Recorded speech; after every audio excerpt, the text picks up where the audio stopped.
कौन बनेगा नेता। नगर निगम के चुनाव पास आने वाले थे। पूरे कानपुर शहर में टिकट को लेकर मारामारी शुरू थी, लेकिन सबसे ज्यादा चर्चा में वार्ड नंबर 40 की सीट थी। वो इसलिए क्योंकि इस बार वहां की सीट महिला के लिए आरक्षित थी। अब सवाल ये था कि चुनाव लड़ेगा कौन। इससे पहले ठाकुर साहब वहां से पार्षद थे और इस बार उन्होंने अपनी पत्नी सीमा ठाकुर को टिकट दिलवाई और ठाकुर साहब की शान के कारण सीमा जी ने 20,000 वोटों से चुनाव जीत लिया। अरे बधाई हो सीमा भाभी, अब तो आप वार्ड की पार्षद बन गई हैं। अब तो हमारे काम आप ही करवाएंगी। अरे ये तो सिर्फ नाम की पार्षद बनी है, वो तो महिला सीट आ गई, वरना पार्षद तो मुझे ही बनना था। अब भले ही चेहरा इसका होगा, लेकिन पावर तो मेरी ही होगी। अरे वाह भाई साहब, क्या दिमाग लगाया है आपने भी। आइए आप लोग, खाना लगा दिया है सबके लिए। सीमा जी पार्षद बन चुकी थीं, फिर भी उनकी एक ना चलती। सारे काम ठाकुर साहब खुद ही संभाल लेते और जहां जरूरत पड़ती वहां सीमा जी का अंगूठा लगवा लेते। सीमा जी ज्यादा पढ़ी लिखी भी नहीं थी। एक दिन ठाकुर साहब और सीमा एक प्रोग्राम में जाते हैं। अरे ठाकुर साहब, आप आ गए। ओहो, पार्षद मैडम भी आ गई हैं। स्वागत है आप दोनों का। लगता है हमारे पार्षद फंड का सही इस्तेमाल हो रहा है। चलिए अब उद्घाटन करते हैं। ये लीजिए ठाकुर साहब कैची, आप ही सबसे पहले प्रवेश कीजिए। सब लोग आगे निकल जाते हैं और सीमा जी पार्षद होने के बावजूद भी पीछे खड़ी रह जाती हैं। वो देखती हैं कि वेलकम बोर्ड पर उनका नाम है, लेकिन महिला होने के कारण कोई उनका सम्मान नहीं कर रहा। अगले दिन एक आदमी उनके घर आता है।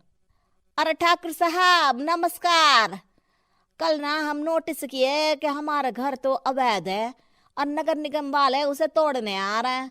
अरे कुछ कीजिए ना ठाकुर साहब। देखो भाई, मैं तो ज्यादा कुछ कर नहीं सकता, पर अगर तुम सबकी जेब गर्म कर दो तो कुछ हो सकता है। कुल मिलाकर 4 लाख लगेंगे। अरे 4 लाख ठाकुर साहब? अरे भाई, मैं अपने लिए नहीं मांग रहा हूँ। दरोगा है, इंजीनियर बाबू है, बड़े साहब है, सबको देना पड़ता है ना थोड़ा थोड़ा। बोलो है मंजूर? तभी वहां अचानक सीमा जी आ जाती हैं। अरे ये आप क्या कर रहे हैं?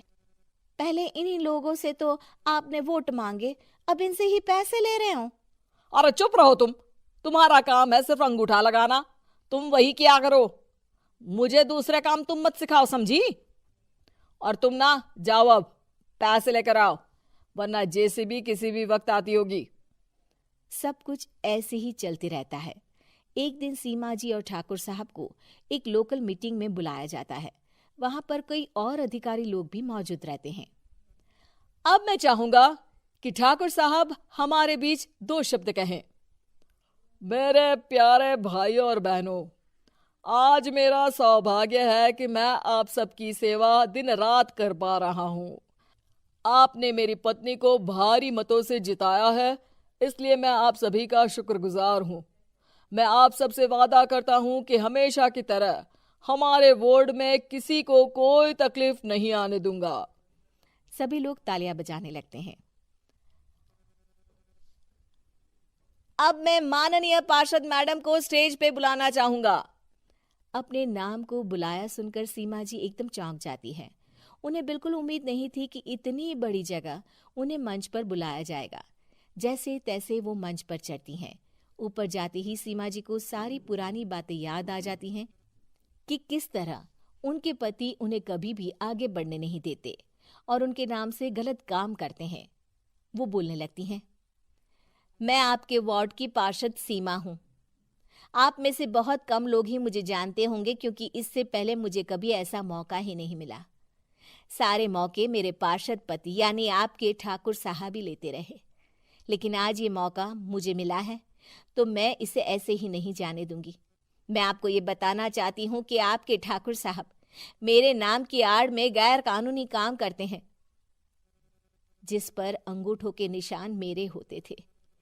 इसीलिए मैं अपनी गलती मानती हूँ और आज अपने पद से इस्तीफा देती हूँ, ताकि आगे से कोई गलत काम ना हो पाए। अब फैसला आप सबके हाथ में है कि आप हमें क्या सजा देना चाहते हैं। सीमा जी की बातें सुनकर ठाकुर साहब के चेहरे का रंग उड़ जाता है और वो शर्म से मुंह नीचा करके वहां से चले जाते हैं और पद से इस्तीफा देकर ही सही सीमा जी अपने आप में आत्मविश्वास महसूस करती हैं।